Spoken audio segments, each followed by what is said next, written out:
Hi, and welcome to another episode of the Miami Hal Real Estate Show. This is Javier Gonzalez, that's known as Hav. Yes, we love Thank Hav. you, thank you. And I have to tell you, sometimes it's better before you go on the air. We just had a very wonderful conversation with Grant Miller, who knows way too much about this town, and Hav knows most of what he was talking about way back in the 60s, lots of history. And it really, obviously it's historic information, but it lends itself to real estate, right? Yeah, absolutely. So maybe we'll get into that. We talked about famous homes where politicos did some action. Exactly. Back in the day. I think you're a politico coming up, aren't you? I may run again for Coconut Grove Village Council, but we'll see how that goes. Okay, good. Well, maybe we'll touch on that as well. But we're really here for real estate. Mm-hmm. And I think we're in the talk version of our episode. So it's the Hav and Hal show. So let's get started. What'd you learn this week in real estate? Here's what I learned. What'd you learn? And it's a relearn. You don't learn everything brand new. Mm-hmm. What I learned is that it is incredibly important to take a step back when you have a new client and don't just drive forward with what you think you know of what that client wants, but to really stop talking and listen. Yeah. Because there is so much a client can tell you about what their desires are. Mm-hmm. And as real estate agents, our job is to make sure that we achieve what their goals are. Yeah. It goes back to your quarterbacking and the coaching of the last episode. Exactly. Yeah. We are the star quarterbacks of our football teams. And no matter what we do on the field, the ultimate call is from the coach. Yeah, absolutely. And the coaches are our clients. Yeah. They hire us. They should fire us if they're not getting what they want. And when we're in the game and we're hoping to score that touchdown, the coach at any time can say, come here, get on the sidelines, because we're doing it this way. Remember, every once in a while, a coach gets fired also. So exactly. It can happen. And I've fired a coach or two. And thankfully, this is wood. Okay. I have not been fired by a coach yet. So apparently I'm doing my job right. But that's what I learned. I learned you have to step back and listen because it saves time, it saves heartache, and ultimately it achieves goals. And I'm going to get into that when we get to our main topic today. Okay. But that's what I learned. Hav, in return, what'd you learn? What did I learn? What I learned is one of the things that going back to, I have an office and we'll talk a little bit about it, but I have an office in Coconut Grove. I've always had offices outside of our real estate, our RE/MAX office, because I like to work in private spaces and I like to work in my own way. I don't like into a lot of the office gossip and stuff like that. So one of the things is I've had this office in Coconut Grove since 2015. I rented it before and I bought it in 2015. And I had it on the market because as we downsize from in this industry, I had X amount of people working with me now. There's only 2 of us, and that's the way that I want it. And what's ended up happening was we had extra space, so I used to rent it out, and I had it on the market for a while, and no one would look at it. Every once in a while, I get one person. During COVID, I had it rented out to people that didn't have an office at home or something like that. So it was kind of really easy going. And this week, for a client of mine, I put a deal together, and this was on Monday. The previous 2 weeks before, I had several people looking at it. Everybody's, I have a price or this, and I said, whatever. So we keep going. On the Monday that I put the deal together for my client, I had 2 other offers. And yesterday, a guy calls me up and said, hey, is the office still available? And because I'm ready to move on it. I said, no, 1 under contract. 2 years, nothing. And then within a time frame. So it is incredible about, what this business. What's the lesson in that? Because I can tell you I have very similar experiences with almost every listing I put on the market. What's the lesson of the phenomenon you just described? If I can tell something, and we'll talk a little bit too about it, is if you like something and you're interested in it, make a move on it. Because I tell this to my clients, and we may have mentioned this, if you like it, somebody else likes it. Exactly. And that's really the key. You're not special. We're not special in this industry. But there is a magnet that happens once one person truly commits. Hey, here's an offer. It almost validates. Everybody comes out of the woodwork. It almost validates like the said, property. 2 years, right? Yeah, 2 years. 2 years. You couldn't get anybody in there. Again, it wasn't a big push. It wasn't like I was out there hustling the property. It was like if somebody came up and say, and I had it at a price, I said, listen, you're gonna have to take it from me, because at the end of the day, all I'm gonna do is flip this 1031 exchange and buy a residential property. It served its purpose. It's done. I can move to another office and continue to do everything we do. And it's just amazing that as soon as somebody validates it, And that's, I tell that to folks also. As soon as somebody validates it, everybody just comes out of the woodwork. Now, it does lead me to a conversation, because you're going to mention something about Pinecrest. One of the things that I did want to ask, because it was one of my clients that asked me, is what does that show for future business? In other words, are people getting out of the fact that, yes, before, home offices were a big thing, and that got the big push through, the year 2021, early 21. Are people now getting tired of that and now going to a small office space? Do they want something like that because they're tired of the dogs running around, or they're tired of their spouses or whatever? But it's very interesting that it happened that quickly, that fast, in a time that I wasn't really expecting it. You may have dipped your toe inadvertently into the stream of information that you need to answer that question. And when we talk about real estate in general, it really does become, what is the new common philosophy of the populace that's going to tell us what the next big value jump is going to be, whether it's land, whether it's a finished home a certain way, or if it's a home office space, whatever it is. What's next? And you may have just found the answer. And one of the things is, we are like the leading indicators, because we're in a business where we hear stuff quickly. We say we're the first people to find out about stuff. And it could be that. And one of my takeaways was, because of the type of clients that we're looking at. I had one that was a real estate office. I had one that's the one that we ended up as a designer. But we had then 2 other advertising companies, and then just small individual businesses that are growing or looking for space. And it was amazing that it just happened as quickly as it did. And that's what I thought to myself. I'm thinking, okay, has that glamour of the home office, has passed? And it could be that way. Then you look at it and say, how does that affect home prices for these homes that advocate, or builders that were putting in home offices? So did they already miss the boat? It's interesting. Yet to be determined. But again, you're at the leading edge, and you probably have part of the answer just by what you're observing on a day-to-day basis. Yeah, no, ignorance is bliss, let me tell you. I'm very good at that. Meanwhile, let's look out at our audience and remind them that we are live right now. This is Thursday at 2:00. That's when we normally do our show. And if you have questions, this is a great time for you to be online, texting us a little bit of information as to what question you have, or some topic that you'd like us to talk about. We're here for you.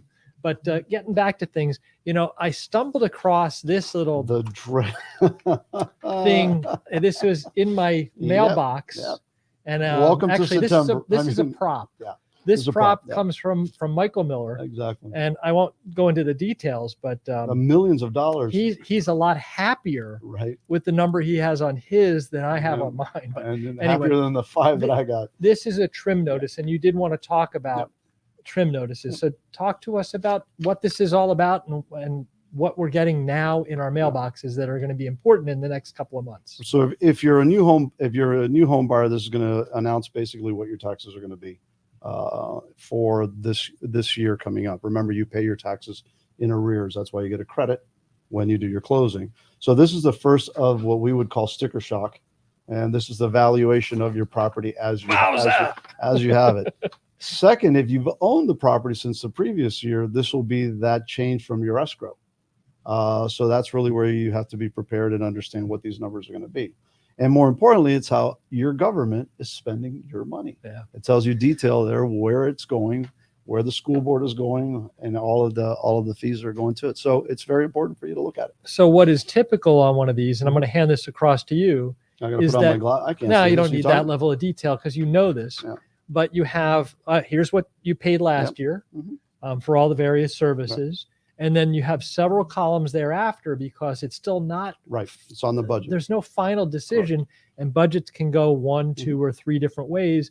And these are the possibilities of what these taxes are going to be coming up and announced in the next couple of months. Now your assessed value will go up, so those are the things you have to look at, and that's really one of the critical points. So that's where you want your assessed value is going to go up this year, but not in every year, right? No, not every year. But again, a lot of people make mistakes, and I've had clients that have done that. Because the taxes haven't gone up, they don't get their homestead exemption, thinking, why should I? And you got to realize that homestead exemption is going to save you or cap you at a 3% rise instead of a 10%, up to a 10%, because the law passed. And when somebody looks at this and they see, oh, my house was assessed at this value, many people freak out and call their real estate agent and goes, what? Talk about what this assessed value truly means versus a market assessment or anything else. In the old days, it's changed a little bit, but in the old days, we used to take this and use it as our pricing indicator. We would take it as a 75% value of the property, and then the retail would be anywhere between 25 to 30. My audience heard that, right? They would take it as a 75% of value, 70 of true to value. 75, depending on where we're. So when they look at this, don't freak out. Oh, my house is only worth 400,000. No, it's definitely not worth 400,000. Trust me, you want it to be worth as less on the taxes. Absolutely. Oh yeah, as least as possible. And if anybody paid attention when I had the general appraiser for Miami-Dade County, there's a very specific reason why these assessed values are significantly lower than market assessed value. And it's all to our benefit. But it's definitely going to be lower, and your rule of thumb is 70-75%. Yeah, 70-75%. And just, you're getting these now. They should have started getting in your mailbox yesterday.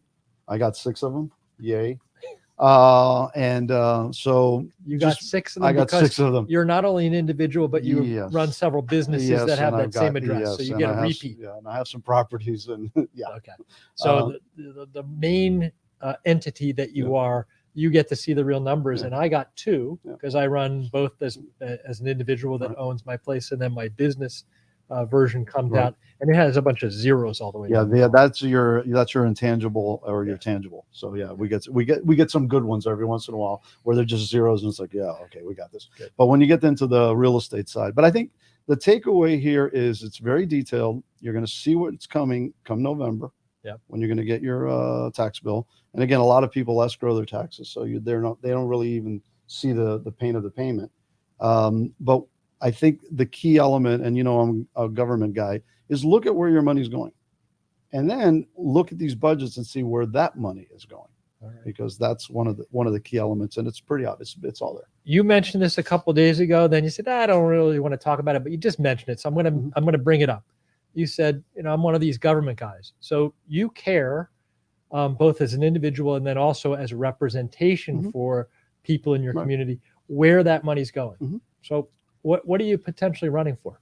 Oh, for basically a glorified homeowners association. No, so years ago, Coconut Grove wanted to become its own city. It was late 80s, early 90s. If you go back, the city of Miami annexed Coconut Grove in the 20s. With a vote that a lot of Grovites at the time didn't like, because if just, this is a little tactic. So if Miami wants to pass something in Coconut Grove, they make sure that it's on the ballot throughout all of Miami, not just in Grove. And that's what they did. They put it on the ballot for all Miami to vote. And of course, all Miami voted, yeah, we want Coconut Grove. And that's how Coconut Grove became a part of the city of Miami and not its own village. So years ago, what happens is, with a lot of griping, a lot of complaining, City of Miami appeased the Grovites by giving us a Coconut Grove Village Council. We're one of the only councils in the City of Miami. So they have an election every 4 years. It's an unpaid position. And what we do is we basically advocate for items in Coconut Grove. So I took a 4-year hiatus to go through the commission career, which ended miserably. But I think I'm going to run again for and just to be involved. There are not a lot of people that want to get involved, and you should be involved, and it should be a voice for reason. And one of my big pet peeves, especially with this trim sheet, is politicians always forget one thing that you and I know, and it's OPM, other people's money. And boy, can they spend other people's money, but they can't spend their own, because they ain't gotten their own. And that's one of the frustration parts. So kids, keep an eye on this. Make yourself aware of where your money's going, and you'll be surprised. Yep. And we sped through it. It's worth going back just very quickly, talking about, you're talking about escrow payments. So most people have mortgages on whatever property they're living in. And in addition to paying back the mortgage with interest, you also have your insurance and you have your taxes escrowed. Right. That's the word. Right. Maybe people don't realize escrow a lot of in like California and other places means a completely different thing, but for us it's escrow. So here it's escrowed and grows over the course of the year, and then in November they use the funds in that escrowed account to pay the taxes. Exactly. Now, it is only estimated, Right. even now, 2 months before it's due, what the taxes are going to be. So let's say in 2020, the taxes for this particular homeowner was $5,000, and they had escrowed $5,020, let's say. So they have $20 left over. Not only will the lender pay off the taxes, but they'll send you a check for $20, or they will just roll that over into the next year. That money's yours to be used for that, right? They have to send you a check. Oh, I didn't realize. Yeah, that. they have to pay. They have I've to pay never because had it's OPM. More escrow than I needed. It's not their money. It's an escrow. So they will send you a check. If you're short, they'll give you a couple of months or add it to your. That's why I'm revisiting this. So 2020, the taxes were $5,000. The taxes were paid. There was enough money in escrow. Everything's cool. Right. Now they go, okay, well, next year we estimate that it's going to be $5,500. So $5,500 is calculated. They start taking that out each month. And lo and behold, that particular municipality says, well, your taxes this year are $6,000. You're $500 short. What happens? That's why I'm revisiting. So what ends up happening is that the lending company, whoever your lender is, will add it on in February. They send you an escrow disbursement, tells you where it's gone. If you're short, then they give you 3 months or 2 months, I think, to pay it out all, or you can add it to the mortgage and to your new escrow balance. Most homeowners, and I tell this to everyone that I have as a first-time home buyer or the first time that they buy something, is, guys, your escrow is going to go up next year. Just be aware of that. It's going to happen, like it or not. It's not going to go down because we're estimating taxes on the sale at this house is assessed at $100,000. Ha! That's not true. So it's assessed at $400,000. Like there's a trailer in Homestead worth exactly so you got $400,000, but you purchased it for $600,000. Right. Trust me, the government wants their take. You got to remember that real estate taxes in Miami-Dade County is the main source of income to run the government. So they're going to take their portion of it. So as soon as they see that difference, oh, it was assessed at 4, and now you bought it at 6. Well, we're going to give you a little bit of a break, and we'll take it at 500. So you're short $100,000 in taxable expense. So after a while, that comes back, and then I tell it's going to be on that second year that you're going to see that. So it's always important to know that. And then homestead, because in the following year they can only go up 3% max, and people don't. And man, all of a sudden you get a tax bill that it went up 10%. And you're thinking to yourself, what the hell just happened? Yeah. And it's a big chunk. Yep. It's a big chunk. So let's get to the main thrust of today. And you're supposed to ask me. Oh, let's get to the main thrust of today. Thank you. What do you want to talk about today? I want to go back and revisit what I learned this week. Right. And it is something that I already knew, which is really pay attention to the desires and needs of your client. Yeah. And so I now have a brand new client who is looking to build Madonna. Yeah, exactly. No, build a very large home in Pinecrest. And they really started because their kids, they have 3 kids, are going to be going to private schools actually in Palmetto Bay. Okay. So they came to me and they said, listen, I am interested in a home in this general area because I don't want to have a long commute. And, the kids are going to go to one of these 2 schools in Palmetto Bay. And so I'd love to look in Palmetto Bay, and I'd love to look in Pinecrest and Coral Gables, the part that kind of snakes down into that general area, because I don't want the commute. That was the first thing they said to me. Commute is important to them. And then after I had a meeting or 2 with them, they mentioned that they want to build a home that is at least 11,000 square feet. 11,000 square feet. Did you hear me right? 11,000 square feet. Not normal, right? Big house. And so I immediately had to change my thought because I went into automatic mode. How many kids? 3 kids. Okay. And they got a lot of people that visit. Yeah. So they want to, place for them, and they want this and they want it. Listen, they can afford it. We can make it happen for them. Have at it. Right. But my point is, initially when they said our kids are going here, I went into automatic mode. Right. Oh, well then Palmetto Bay is probably a great place for them. And so what I did actually this morning was I met with them for what I really felt was an educational tour of both Pinecrest and Palmetto Bay. Right. And the tour was educational in both directions because I was waiting to hear all the feedback I would give them. But I literally, on a very specific route, drove them through areas of Pinecrest And then we went to Palmetto Bay, and then we came back to Pinecrest. And why? Because there are a couple of pieces of land in Palmetto Bay that's large enough for them to build that type of house. But I drove them there because if they put a house of that size in either of the lots that I had pointed out to them, they were making a big mistake. Why? You're supposed to ask why. Oh, why? Oh, thank you. Okay. Thank you. Hobbit Hal Show. Sorry. Because I was enthralled with the conversation. You do not want to build an albatross. Yeah. You want to be conformed to the neighbors that are around you, because those neighbors overall help control what the values of that neighborhood are. And so when you build an 11,000 square foot home in an area that has 2,500 to 3,000 square foot homes, you are an albatross. You are, and you will never see the value come back out that you put in. Never. So we almost immediately got rid of Palmetto Bay, to their chagrin somewhat, because and they totally understood, and it was a great education in both directions. But they're like, hey, you know what? I'll drive an extra 5 or 7 minutes because that's not where my house should go. I couldn't tell them that before, but once we got together and really spent the time to get to know each other, it changed. And then I took them back into Pinecrest. Now, I used to live in Palmetto Bay, know it extremely well. Now I live in Pinecrest. And one of the things I'm doing to keep myself in decent shape is I walk. I walk a lot every day. And I have learned, I thought the walking was good for my physique and my health. My walk is good for my business. Yeah, it is. It's good for my business in a number of ways. One, I get to meet people that are also walking. But more importantly, I really get to know the houses just by walking by them. And you can tell how long the grass is this week versus next week versus the following on that lot. You can watch whether or not trash cans are going back and forth. There's a lot of things that you can discern by simply looking from the curb of what a house is, what's going on inside that house. So you've become a real estate stalker. I'll call it a spy in a positive way. So we went by a number of things.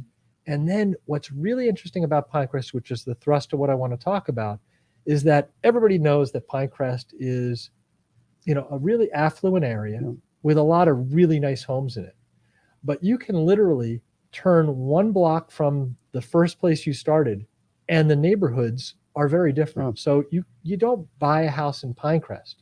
You buy a house in a micro neighborhood within Pinecrest, and there are huge differences.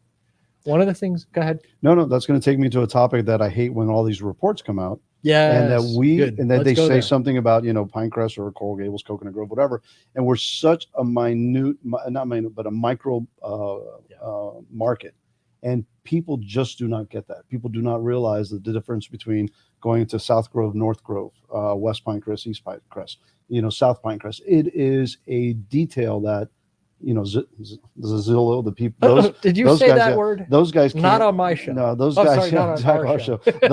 Those guys can't get that detail, and by doing what you're doing, you are getting that information. And I want to ask your client a question. Do they know what it costs to build an 11,000 square foot home? Yes, they do. Yeah. I will in tell Miami you again, dollars. Are they local? I'm going to be as generic as possible, but I will tell you that we met at a location, and then we chose which car we were going to go in. And I have a nice car, but when they pulled up in their Rolls, I chose to take a ride in the Rolls. Okay. But it's just because a lot of people think Miami building ain't cheap, my friend. Oh, that's for sure. But again, it's about micro neighborhoods and working with an agent that understands it far beyond the MLS system. If you're spending the kind of money that they're going to spend for land or a home that needs significant renovation, you need to be working with an agent that not just gets it, but gets it. Yeah, right? I have people that are not experienced with Coconut Grove in general, and just because it says the 3313 zip code, they think they're in the Grove, and they're actually across US 1. And people say, "Oh, I want to live in the 33133 zip code." And great, but you're not in Coconut Grove, and you understand that, don't you? And they don't. And a lot of agents don't get that. I mean, I sold 2 twin homes earlier this year, and I know that people thought they were in Coconut Grove. It's like, guys, it's not Coconut Grove. So I think one of those that experience that we have, and especially knowing streets, knowing cut through streets, knowing things that most knowing people things don't. that the Z word can't they have possibly no know clue, no clue. about traffic flow, not only about when schools are in or out or whatever. It is literally understanding what the flow of a neighborhood is. And I kind of half got through this. One block to the next in Pinecrest can literally be night and day difference in valuation of the land and the types of houses that land is hospitable to build on. A question for you about land. So how are you finding land in Pinecrest in general? Are you buying old homes, or are there still vacant parcels out there? You're typically buying old homes. And as I described to this client today, I said, starting about 15 years ago, builders came in understanding that they could create a high value because they were working from 3/4 of an acre to over an acre worth of land, typically as a lot in Pinecrest. So you can put a lot of house on there. And the 1950s homes that were built there were typically incredibly small. So it was relatively easy to offer enough money to entice those older homeowners to get out and go, scrape them and take some good money, scrape the land, and then put up a monstrosity. That has happened for the last 15 years or so, in a significant way. And so are there still opportunities? Yeah, there's still a handful of those older homes, but it is becoming more and more and more difficult to do that, because now what I'm finding is those builders, and I'm in touch with several of them, are looking for homes built in the 90s and saying that's old enough. I can still get the value that I need by wiping off a much larger 1990s house. I don't need to go to a 50s house, but still everybody's looking for that 1950s person that's ready, hanging on, but finally ready to let go. Drop it. Well, it's the same thing in the Grove. I sold several years ago. We were $80 was a high number, when we were getting and I was getting a little bit of a pushback on certain properties, and we had gotten up to about 100, and that's really the baseline right now. It's about $100 if you can find it, and you're buying an old house. So we talked about this in another show. The tactic that I use to keep it out of developers, because not that I'm anti-development, but I do want homeowners to be able to afford these things. I usually will price it up a tick so that it puts it out of their range. And I did this with a home on Indiana, a duplex, and I got full price for it, but it was just above the number that a developer would pay, knowing the thing. And it goes back to what we know. We know what the cost of land is going to be. We know what the cost of the construction is going to be. So if we really want to work and try to save some of these homes, even some of them maybe not be worth saving, but people need to live places. And I think we can kind of, tinker with it and get, homeowners into it. Yeah, you can't demonize a developer. No, not at all. But you do realize that a developer is a very different animal than somebody that's going to buy and move into something. And they are really looking at land or an old home as, what kind of margin can I make if I do my standard build here? And they all know what their number is. They're incredibly good at it. So they can stand from the curb and go, the maximum I'll pay for that piece of land or house is X, because they know, hey, the maximum square footage I can build here, how easy it's going to build, what the land topology is, and how all kinds of things fit there. It's incredible. They know the zoning. They have plans already in place for a 7,500 square foot lot. We've got some questions, and I want you to look up here, and because my eyes are not what they used to be, and the bright lights are killing me.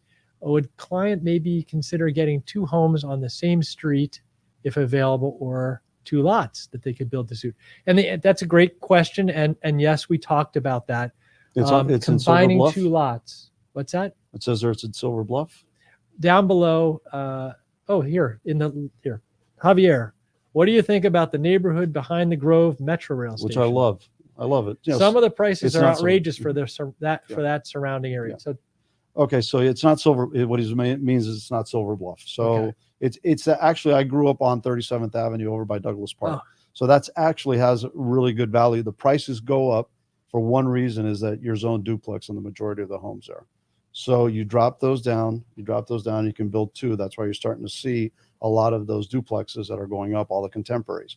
And I was going to point out something about the contemporary homes. They fit a certain way and they're built a certain way, because what the builders, smart builders, will do is they build them to use common sizes.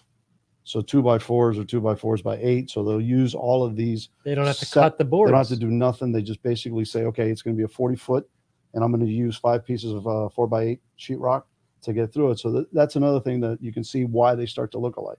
But to answer that particular question for George, is that the biggest thing is that I see is that neighborhood, you have the majority of duplexes there.